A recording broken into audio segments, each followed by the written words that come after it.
Merci à vous, le fan de Mbokama Solo News, de nous rester très fidèles. Et aujourd'hui, nous allons parler de votre. Nous sommes là dans votre émission, allais-je dire, perceptive. Cette émission qui parle de tout ce qui a trait avec le développement.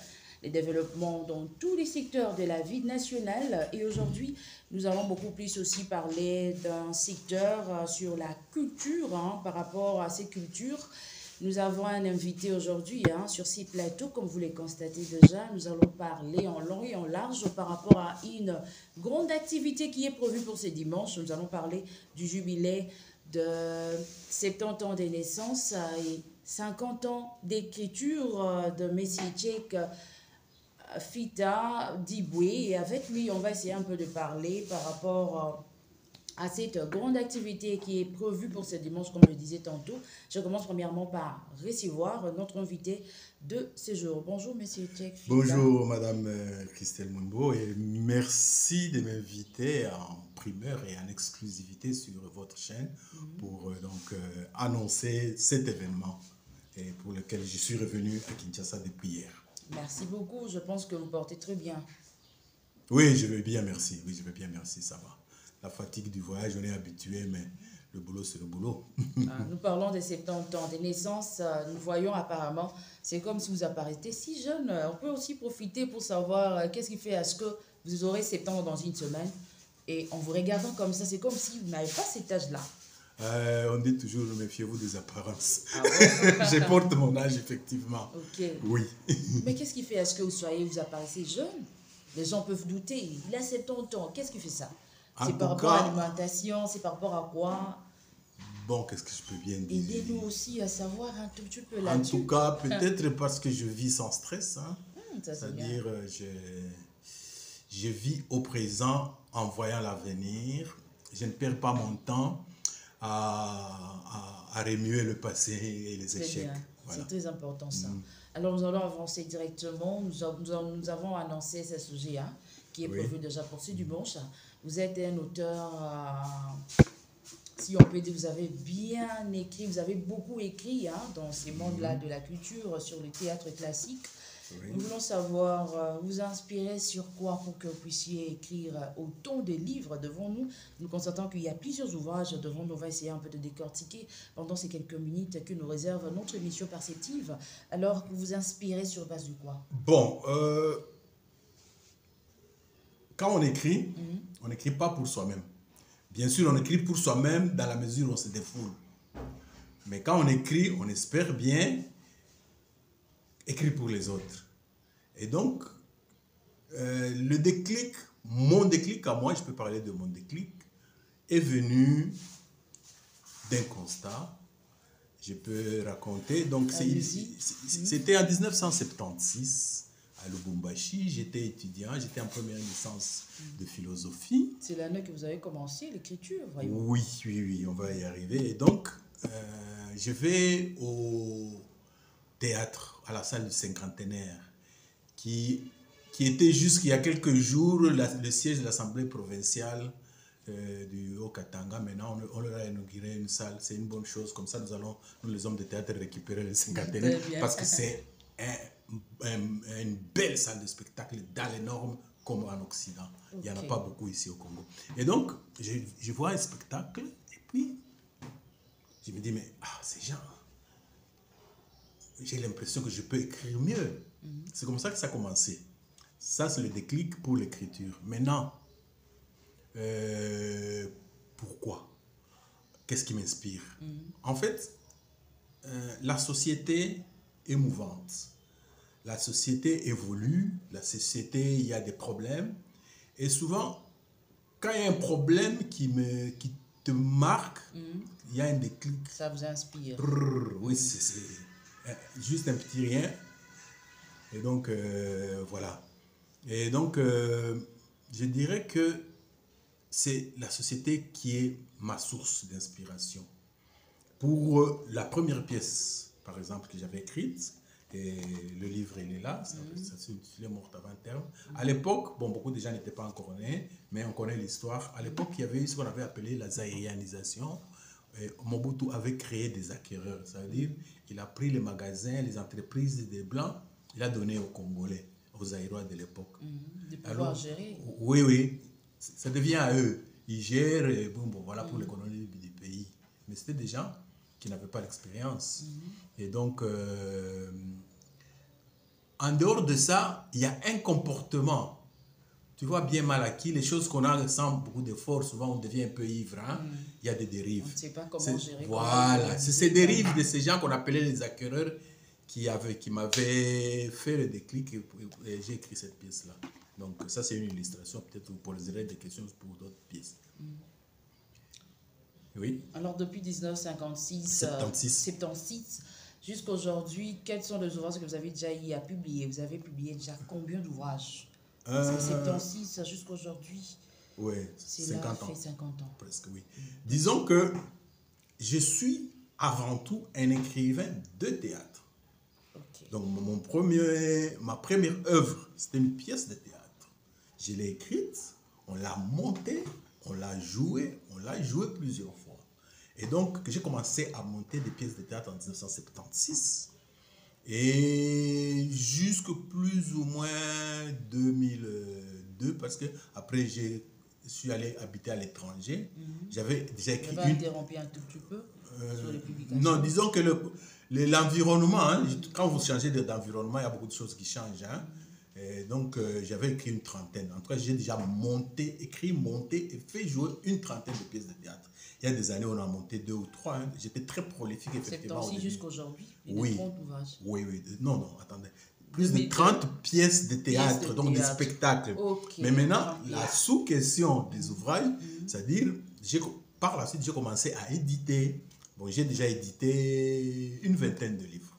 Okay. Oui, donc ça, c'est la toute première. Comment pour la promotion de ces pièces théâtrales, soit ces livres, ces ouvrages en termes de théâtre, et soit des livres que, comme vous venez d'évoquer, vous faites comment faire la promotion de tout ça? Bon, il y a une sous-question, il y a 2 sous-questions dans la question. C'est-à-dire, le livre et le théâtre, c'est 2 secteurs de la culture qui sont très différents. Oui. Donc, la promotion du livre n'a rien à voir avec la promotion du théâtre. Hein? Et donc, le théâtre, c'est d'abord un spectacle. Et il faut le monter, il faut l'habiller, il faut le faire circuler. Alors que le livre, il faut le lire, le relire, le toiletter, envoyer à l'éditeur qui peut dire oui ou non, qui peut renvoyer, etc. etc. Et donc, voilà. Et donc, c'est 2 choses différentes. Donc, la promotion du livre, c'est fait, comment dirais-je, donc, comme dans l'industrie du livre. Alors que du théâtre, il faut vendre les tickets, il faut passer dans les télévisions, etc. Donc, voilà. Le livre, c'est d'abord un éditeur, parce que l'éditeur, souvent on pense que les éditeurs sont des hommes de lettres. Non, les éditeurs, c'est des hommes d'affaires, des gens qui fabriquent donc des livres et qui donc qui vendent, qui font des bénéfices, mais sur le travail littéraire. Donc le commerçant, il vend comme on vend le pain, hein, c'est comme ça qu'on vend les livres. Mais à moi, l'écrivain, de faire en sorte que mon livre soit vendu comme du pain. Voilà. Alors, parmi ces 30 que vous venez de dire là, de pièces théâtre, oui. Alors, quel était parmi ces 30-là, qu'est-ce qui a beaucoup plus impacté depuis ces années-là, 1976? Vous retiendrez quoi par rapport à ces ouvrages théâtre que vous avez déjà publiés depuis 1976? Bon, disons que, vous savez, un auteur, c'est comme une maman, hein? Quand la maman a 5 enfants, on dit quel est l'enfant que vous préférez? Tu as la réponse. Oui. Voilà. Mais en détail, c'est-à-dire, il y a quand même une pièce qui a eu un écho très fort, un écho international. Oui, cette pièce-là, c'est celle-ci, c'est Moins Hommes, dite La guerre de Coloésie. C'est une pièce que j'ai écrite en 1978. Vous avez vécu vous-même cette guerre-là de Coloésie? Voilà. Moi, j'ai vécu à Coloésie, où j'ai donné cours au lycée au Moja. Je salue en passant mes anciennes élèves qui sont déjà devenues des grandes dames, des directrices, un peu de tout, qui sûrement aiment beaucoup suivre mes émissions. Vous avez anticipé, on voulait aussi poser cette question. Si vous avez aussi des élèves que vous avez formés. Alors j'y reviendrai alors. Et donc, j'ai écrit cette pièce-là. J'ai vécu la guerre. les coups de balle, c'était Bumba Nathanaël, le rebelle qui était entré, donc c'était pénible. Ça avait pris combien de temps? Ça avait pris 6 jours. 6 jours. Il avait commencé le 13 mai, il avait pris fin le 20 mai. Ça a aussi laissé des dégâts énormes. Terrible, des morts d'abord des morts. Et puis, il y a eu aussi un impact économique sur la vie du Congo parce que la mine de Kamoto avait été noyée parce que les expatriés qui travaillaient étaient partis. D'abord, le temps où la guerre se faisait, on n'exploitait pas. Et donc, ça a eu un impact sur l'économie. Et donc, durant cette guerre-là que j'ai vécue, j'ai écrit cette pièce. Et juste après, ça a été joué beaucoup de fois au Katanga, parce que moi je suis né au Katanga. Ça a été joué beaucoup de fois. Et puis on a Lubumbashi, Luena, Likasi. Et on était même venu ici à Kinshasa à l'époque. À l'époque, il y avait Feu Mutombo Bwichi qui a animé une émission à la télévision avant-scène et qui avait l'écurie Maloba à Bandal. Et donc, il avait fait un festival, il nous avait invités. Nous, on avait fait une sélection d'acteurs de Likasi, de Lubumbashi et de Kolwezi. Nous avons monté le spectacle. On est venu, on avait même joué à l'époque de Mobutu. On a joué le 20 mai en direct à la télévision. À l'époque, il n'y avait qu'une seule télévision. C'est vous dire que Mobutu aussi avait suivi la pièce parce que juste après, il enverra. Contacté. Oui, par Banzamou Kalaï, Feu Banzamou Kalaï, qui était son bras droit, qui nous connaissait, qui était du Katanga aussi, qui nous avait, non, le maréchal est content, tout. Et fait le concours Sampou, nous, qui était à la télévision, nous avait resté chez lui. Vous avez propulsé aussi à cette époque. Oui. Mais oui, ça nous a propulsé au niveau national parce que la pièce a été jouée à la télévision. Donc c'est une pièce qui a déjà été alors, vue. sur le niveau international. Au niveau international, j'y en arrive. Donc, j'écris ça en 1978. En 1979, je participe au concours théâtral de Radio France, théâtral africain de Radio France. C'était ici? Moi, j'étais à Kolwezi, c'est en France. J'ai envoyé mon texte en France. Tous les écrivains de théâtre africain avaient envoyé, c'était un concours. Hein.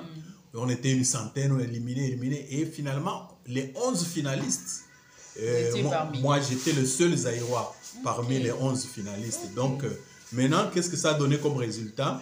Ça fait que 11 pièces finalistes ont été enregistrées par la Radio France et ça a été diffusé par la Radio France et toutes les radios francophones d'Afrique et des Caraïbes. Donc, c'est une pièce qui est mondialement connue dans le monde francophone et donc ça m'a propulsé, effectivement, c'était très connu. Bon, bien sûr, je l'éditerai bien plus tard, mais en tant que spectacle, c'est ça, parmi ces ouvrages de théâtre, alors, par ça, quel est cet ouvrage d'autre? Ah non, là, de l'ampleur, hein. Bon, je vais vous dire comment j'ai fonctionné. C'est-à-dire, quand j'écris une pièce de théâtre, je la monte, je cherche les marchés. Je vivais au Katanga. Au Katanga, la grande société minière Gécamine avait besoin du théâtre pour ses ouvriers. Donc la Gécamine nous commandait beaucoup de spectacles. Donc il y a ça. Et je me souviens, ils nous avaient commandé, bon, je connais par cœur, c'était par exemple Franco Edeka où on divorce, il y avait des trucs sur la jeunesse. J'ai beaucoup écrit des pièces qui ont intéressé la Gécamine. Bon, et puis il y a les écoles. Les écoles, c'est des grandes consommatrices de spectacles. Je me souviens quand je suis venu... Vous avez étudié aussi, une question de curiosité. Pardon? Vous avez étudié aussi? Moi, je suis licencié en philosophie de l'université de Lubumbashi, très bien. au Katanga. Au Katanga maintenant. Mais oui. Et donc, par exemple, quand je suis venu m'installer à Kinshasa, j'ai constaté que le théâtre classique que l'on faisait n'avait pas beaucoup d'impact. Je me suis dit non, il faut une initiation. Alors j'ai commencé à écrire des pièces pour enfants. Et ça, après 2-3 ans, les grandes écoles ici, on a fait partout. Oui, Bosangani, Likia, Moamba, on a joué jusqu'à 200 spectacles par jour. Donc, oui, donc vers les années, juste avant le pillage, avant la démocratisation, entre 87 et 91, on a ça donné fait aussi beaucoup. À ce que vous puissiez être connu. Hein, oui. C'était habitué. Voilà. Le public quinois m'a connu à travers les élèves qui aujourd'hui, je citerai par exemple le ministre de l'Information a été acteur dans ma troupe, Patrick Mouyaya. Oui, il a joué dans ma troupe. Oui. Et donc, parmi les jeunes qui nous suivaient, il y a par exemple l'ancien ministre à la jeunesse, Yves Boukoulou, c'est des jeunes qui ont étudié mes pièces en littérature à l'école et qui ont vu mes spectacles. Ils sont nombreux comme ça. Je ne vais pas les énumérer tous, hein, ils sont très, très, très nombreux. Donc, j'ai eu à avoir donc, une notoriété.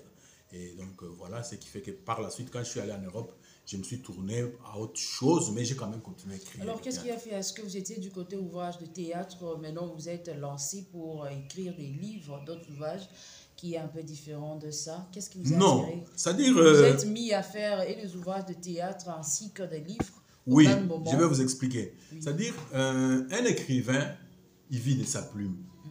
Si j'écris une pièce de théâtre, je la monte un jour, on a les recettes, j'ai les droits d'auteur. Oui, oui. Mais, parallèlement, surtout en Europe, on peut mettre sous forme de livres. Je vends, on vend, j'ai mes droits d'auteur. Donc, les gens doivent savoir qu'on peut vivre de sa plume. Et moi, je vis de ça depuis. Donc, voilà. Ça dit, c'est question d'élargir le champ. À l'époque, vous avez aussi des gens qui ont voulu au moins aussi vous promouvoir, dans le sens où mettre beaucoup plus de moyens pour que vous puissiez en faire beaucoup plus d'ouvrages, dans ce sens. Bon, il faut reconnaître... Pour monter ces pièces, il y avait des gens qui vous soutenaient. Non, disons que le théâtre, c'est une entreprise culturelle. Je cherche des marchés.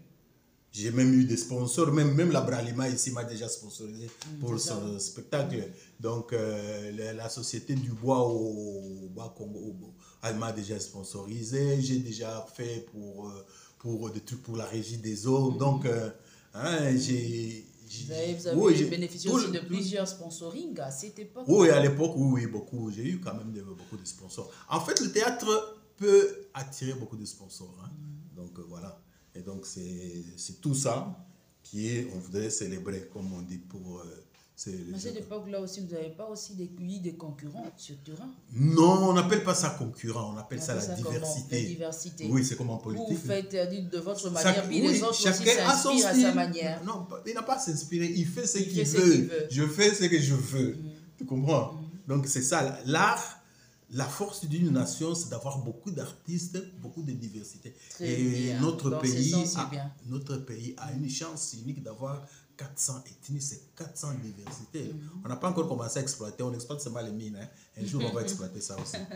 Très bien. Alors, pendant cette époque-là, vous avez eu aussi à former des élèves, des gens. Vous avez cité ici, il y a eu des autorités qui sont actuellement membres du gouvernement actuel.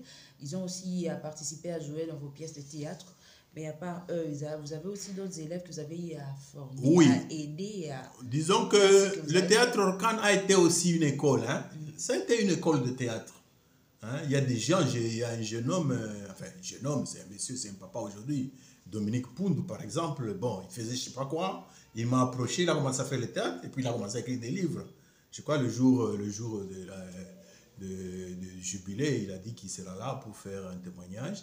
Mais il y a une chose que je faisais avec la GECAMINE, c'est que un jour, la GECAMINE m'a contacté, il m'a dit, mais mes ouvriers aussi veulent faire du théâtre. Donc, je faisais des séminaires de théâtre, c'est-à-dire de l'écriture au montage du spectacle.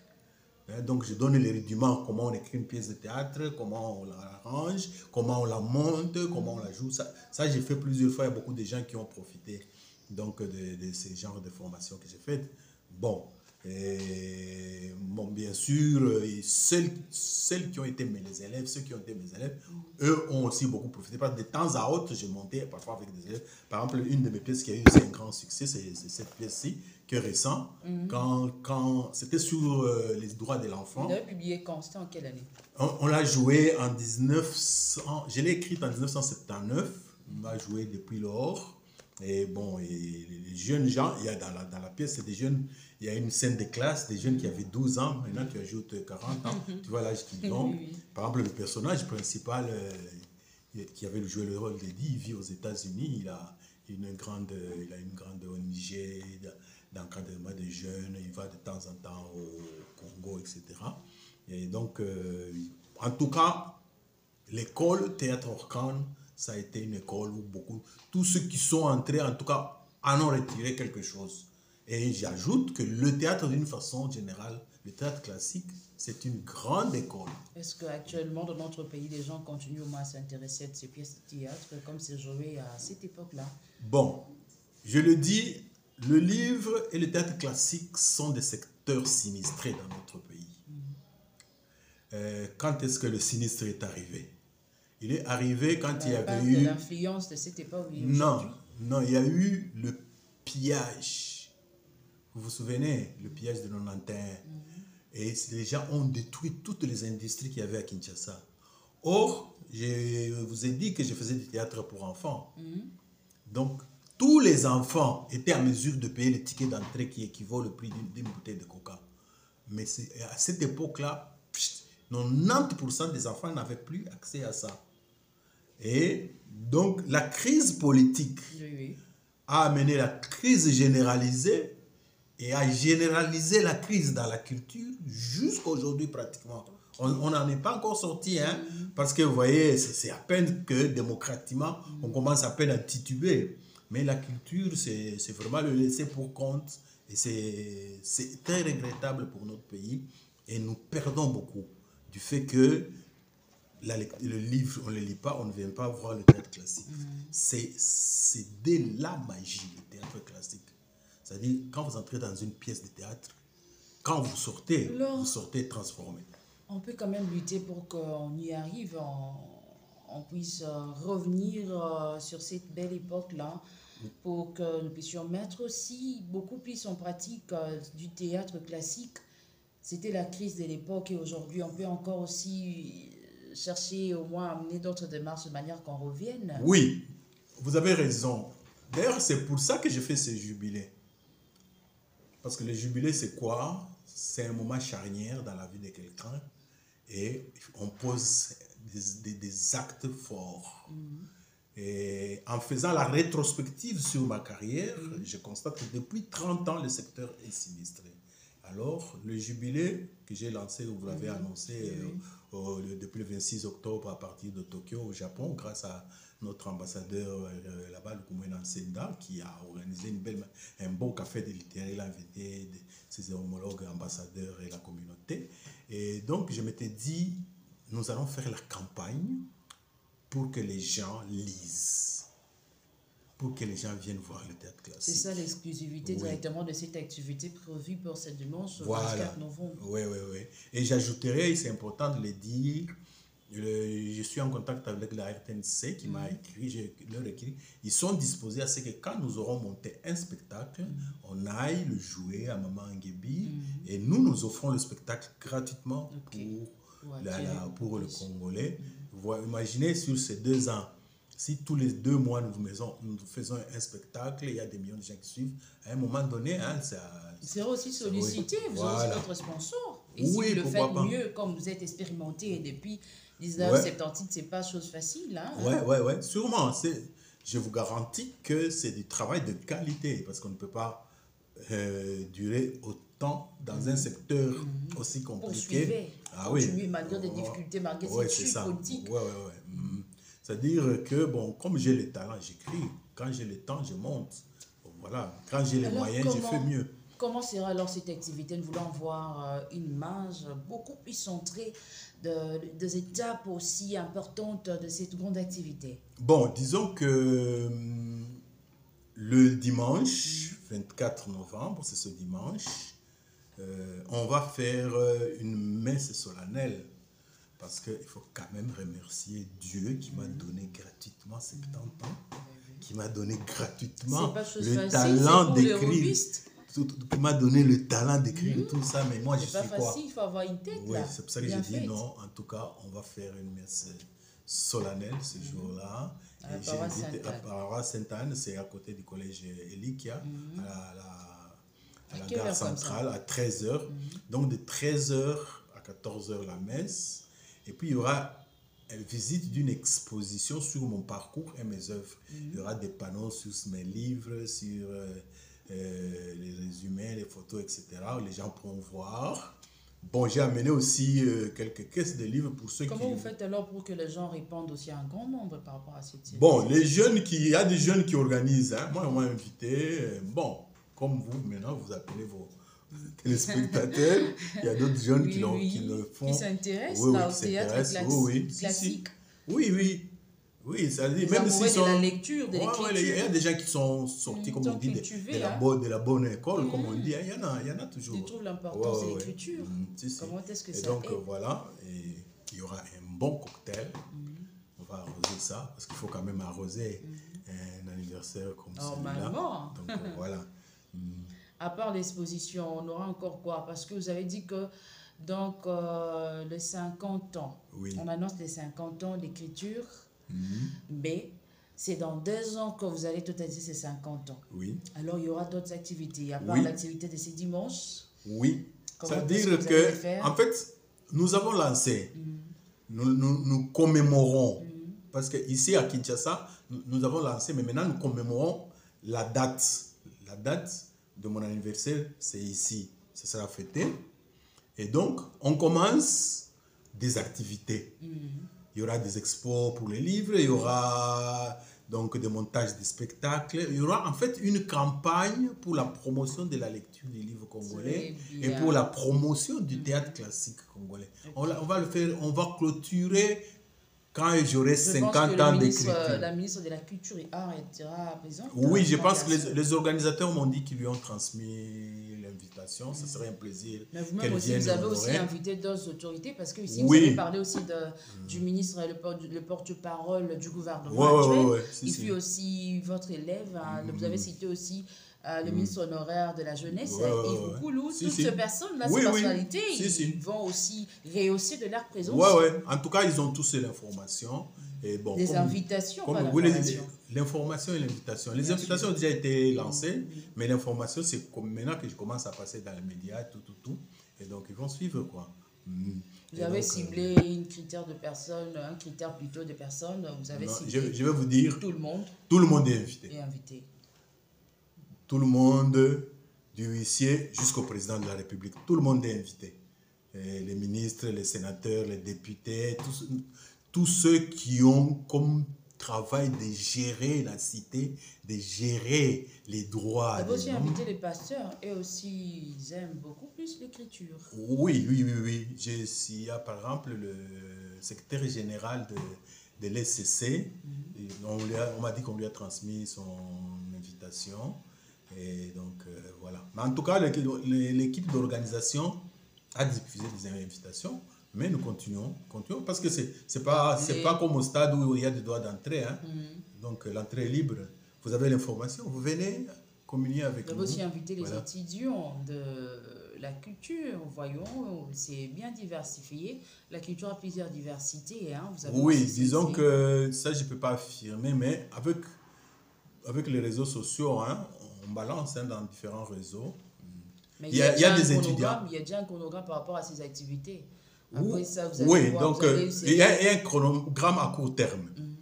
Dimanche 24, on fait la célébration de la messe solennelle. Et le jour de mon anniversaire, ce sera le 30. Il y aura une soirée VIP en privé. Ça, c'est vraiment en privé. Il y a des amis qui viendront, tout ça. Bon, voilà. Et en même temps, je vais faire une semaine de répétition avec cette pièce Moins Homme.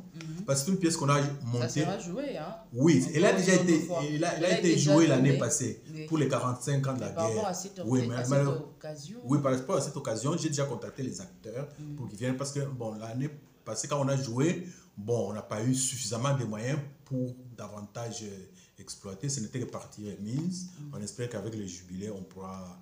Donc, je crois que la première pièce que nous proposerons au public congolais, ce sera celle-ci, parce que les acteurs sont là, ça a déjà été monté. Je crois qu'on pourra donc la monter et la jouer.